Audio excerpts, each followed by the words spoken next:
Elizabeth Warren's attacks on the wealthy and the private sector have some of Wall Street's biggest names issuing warnings. Some have predicted the S&P could fall as much as 25% if she becomes the next president. Our poll said if Elizabeth Warren was elected, the S&P would trade around 2250. I think it's at 3050 now. But I'm just saying her policies probably would, assuming that they were implemented, probably would give you something like that. That would imply that Donald Trump, if he gets reelected, the S&P is worth 3,600. So as an investor, you have to have a view on the election because the outcomes are so extreme.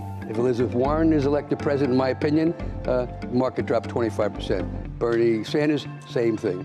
Back in 2016, it was candidate Donald Trump who had investors worried. Most Wall Street investors expected Hillary Clinton would not only win, but would be better for the markets overall and add much-needed certainty. What he could say tomorrow could impact markets worldwide. That's going to pull people out of the market. And part two to that is if we see any uptick in interest rates at all, then it's going to look like a great deal just to put our money into Treasury or bonds or something very safe. I do think that if Trump wins, that it's a dollar negative for developed countries.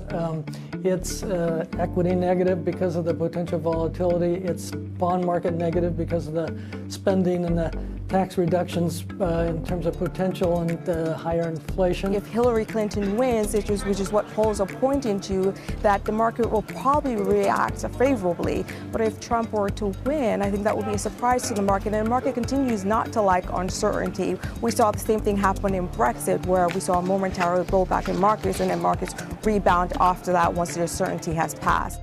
Stocks have soared under President Trump, with the S&P up 44% since the election. And strategists say it's due to regulatory rollbacks and tax cuts pushed by the Trump White House.